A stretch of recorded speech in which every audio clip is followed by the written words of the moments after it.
नमस्कार। यूपी में आज क्या चल रहा है? लॉ एंड ऑर्डर से लेकर विपक्ष की राजनीति और बड़े घोटाले तक सब कुछ बताएंगे आपको कैपिटल टीवी उत्तर प्रदेश के खास शो 4 के चक्रव्यूह में। मैं हूं आपके साथ राधिका राज।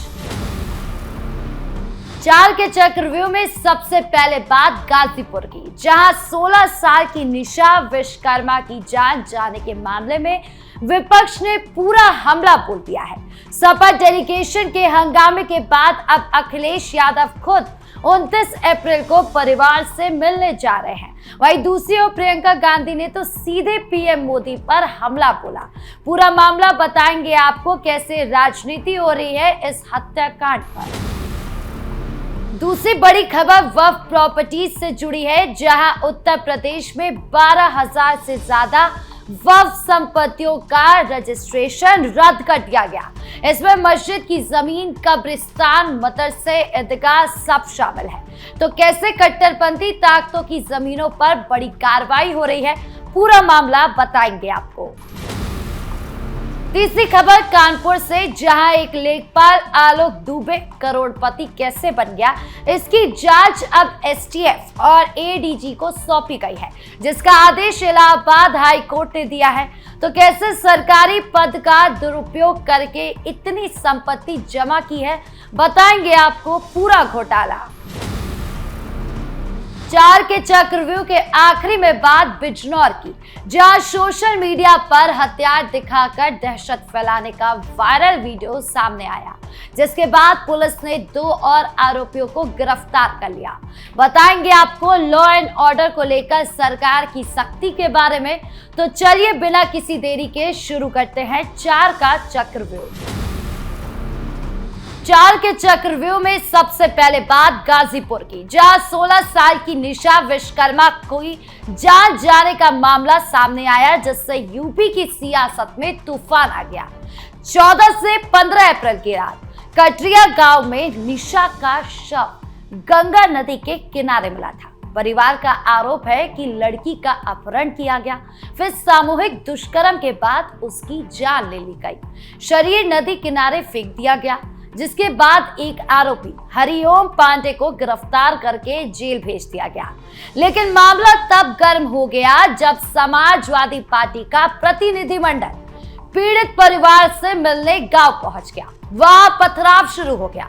पूर्व मंत्री राम आसरे विश्वकर्मा समेत कई सपा नेता घायल हो गए। इस घटना के बाद अखिलेश यादव खुद मैदान में कूद पड़े। उन्होंने 29 अप्रैल को गाजीपुर जाकर निशा के परिवार से मिलने का ऐलान कर दिया। अखिलेश ने योगी सरकार पर अराजकता फैलाने और महिलाओं की सुरक्षा में नाकामी का आरोप लगाया है। गाजीपुर में एक बेटी विश्वकर्मा समाज की, उसको न्याय दिलाने के लिए, उसके दुख दर्द को समझने के लिए, उस परिवार से मिलने के लिए समाजवादी पार्टी का डेलीगेशन गया। लेकिन बीजेपी और पुलिस ने मिलकर के हमारे राम आसे विश्वकर्मा जी और तमाम समाजवादियों के साथ अपमान और अपमानित किया। अपमानित ही नहीं, बल्कि बीजेपी के लोगों से पुलिस ने मिलकर के पत्थर चलवाए। क्या कोई कल्पना कर सकता है कि पुलिस और बीजेपी मिलकर के पत्थर चलाएगी? आजकल तो जमाना ऐसा, वीडियोस हैं, लेकिन सरकार उन पे कार्रवाई नहीं कर रही। जिसके पत्थर से पुलिस वाला एक ही पत्थर में गिर पड़ा था जमीन पर, वो बीजेपी के लोग जिन्होंने पत्थर छतों पे रखे थे, पत्थरों को आने से पहले इंतजाम करके रखा था, उन पे क्या कार्रवाई की सरकार ने? सरकार केवल समाजवादी पार्टी के खिलाफ कार्रवाई कर रही है, और इसलिए क्योंकि समाजवादी पार्टी जो पिछड़े हैं, जो दलित हैं, जिनके साथ अन्याय हो रहा है, उनके साथ खड़ी है। दूसरी तरफ कांग्रेस महासचिव प्रियंका गांधी वाड्रा ने भी आक्रामक अंदाज में पीएम मोदी पर हमला बोला। सोशल मीडिया पर ट्वीट करते हुए उन्होंने कहा कि भाजपा सरकार अत्याचारियों को संरक्षण देती है, केस दर्ज करने में आनाकानी, परिवार को धमकियां और दबंगों द्वारा अराजकता फैलाना महिलाओं के खिलाफ अत्याचार को चरम पर दिखाता है। उन्होंने उन्नाव, हाथरस, प्रयागराज और अब गाजीपुर का जिक्र करते हुए कहा कि भाजपा राज में पीड़िता के खिलाफ ही पूरा सिस्टम खड़ा हो जाता है, जबकि पीएम की महिलाओं की सुरक्षा वाली बातें सिर्फ दिखावा है। विपक्ष इसे महिलाओं की सुरक्षा पर बड़ा मुद्दा बनाने की कोशिश कर रहा है। वहीं सरकार का पक्ष है कि जांच चल रही है और दोषियों पर सख्त कार्रवाई की जाएगी। पूरा मामला दिखाता है कि एक हत्याकांड को कैसे राजनीतिक रंग दिया जा रहा है। अब 29 अप्रैल को अखिलेश के दौरे के बाद माहौल और गर्म होने की संभावना है। बढ़ते दूसरी खबर की ओर, जो उत्तर प्रदेश में वक्फ संपत्तियों के डिजिटलीकरण से जुड़ी है। इस प्रक्रिया में 12,000 से ज्यादा वक्फ प्रॉपर्टीज का रजिस्ट्रेशन रद्द कर दिया गया है। उम्मीद पोर्टल पर लगभग 1 लाख रिकॉर्ड की जांच के बाद ये कार्रवाई की गई है। सबसे ज्यादा रद्दीकरण लखनऊ में हुआ है, जहां 1114 प्रॉपर्टीज प्रभावित हुई।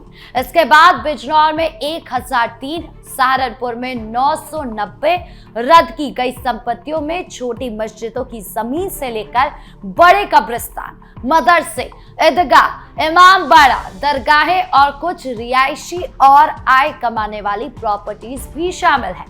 मुख्य वजह डाटा एंट्री में गलतियां और अधूरे दस्तावेज बताए गए। उत्तर प्रदेश सुन्नी वक्फ बोर्ड के मुताबिक ये प्रक्रिया वक्फ संशोधन अधिनियम 2025 के तहत पारदर्शिता लाने के लिए की जा रही है। मूल डेडलाइन दिसंबर 2025 थी, जिसे बढ़ाकर दिसंबर 10 कर दिया गया। अब वक्फ ट्रिब्यूनल के निर्देश पर 5 जून 2026 तक सही दस्तावेज जमा करके दोबारा अपलोड करने का मौका दिया गया। फाइनल डेडलाइन 6 जून का है।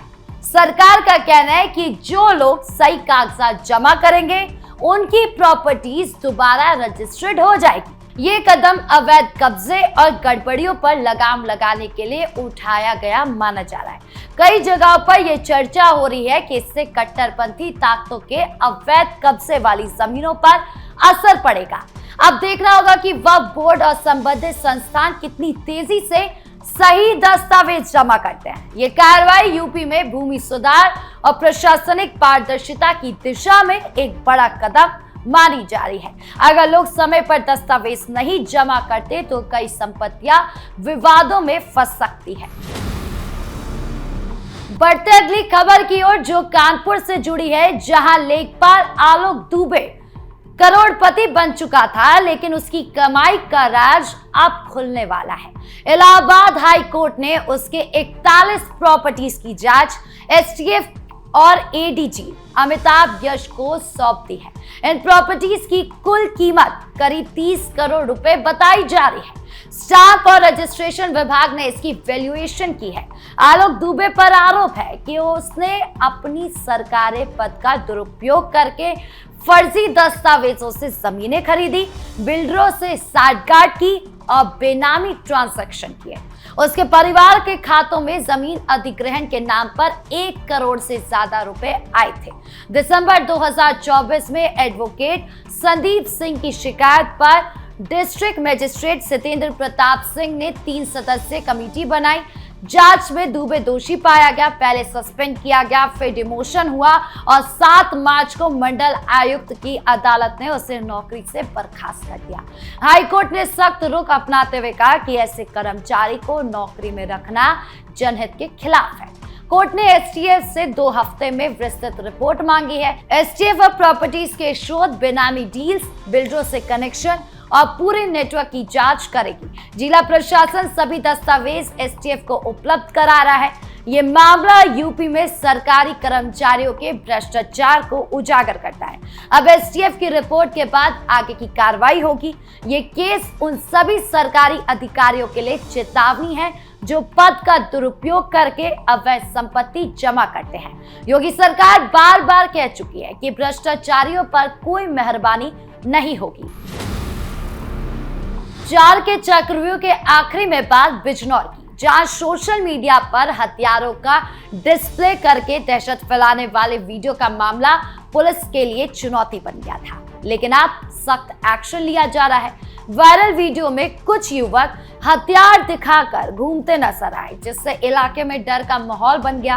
पुलिस ने अब तक कुल 6 आरोपियों को गिरफ्तार कर लिया है। ताजा गिरफ्तारी में जुल्फिकार उर्फ राका और आरिफ मलिक को पकड़ लिया गया है। पहले के 4 आरोपियों को जेल भेज दिया गया है। 2 आरोपी अभी फरार है जो विदेश में रह रहे हैं। उनके खिलाफ लुकआउट नोटिस जारी कर दिया गया है। पुलिस जांच तेज कर रही है और आगे और गिरफ्तारियां हो सकती है। सुनिए क्या कुछ कह रही है पुलिस। विवेचना के दौरान प्रकाश में आए 2 अभियुक्त जुल्फिकार उर्फ राका एवं आरिफ मलिक निवासीगण बिजनौर को गिरफ्तार किया गया है। वीडियो के संबंध में जनपद बिजनौर में अभियोग पंजीकृत कर पूर्व में 4 अभियुक्तों को गिरफ्तार कर जेल भेजा जा चुका है तथा मुख्य अभियुक्त अकीब एवं आजाद को, जो वर्तमान में विदेश में है, के विरुद्ध लुकआउट नोटिस जारी किया गया है। अभियुक्त आरिफ ने आपराधिक प्रवृत्ति के युवकों का एक समूह बना रखा था। मुख्य अभियुक्त आकिब ने उससे संपर्क स्थापित किया तथा सोशल मीडिया के माध्यम से उसे अपने प्रभाव में लिया। वर्तमान में पुलिस कार्रवाई होने पर आकिब द्वारा व्हाट्सएप के माध्यम से उसे सतर्क किया गया। पुलिस का कहना है कि कोई भी व्यक्ति कानून हाथ में नहीं ले सकता। बिजनौर पुलिस ने सीसीटीवी फुटेज और तकनीकी सबूतों के आधार पर कार्रवाई तेज कर दी है। अब देखना होगा कि फरार आरोपियों को कब तक गिरफ्तार किया जाता है। तो 4 के चक्रव्यूह में आज के लिए इतना ही। आपको ये खबरें कैसी लगी और कौन सी खबर सबसे ज्यादा जरूरी लगी, कमेंट बॉक्स में जरूर बताएं। धन्यवाद।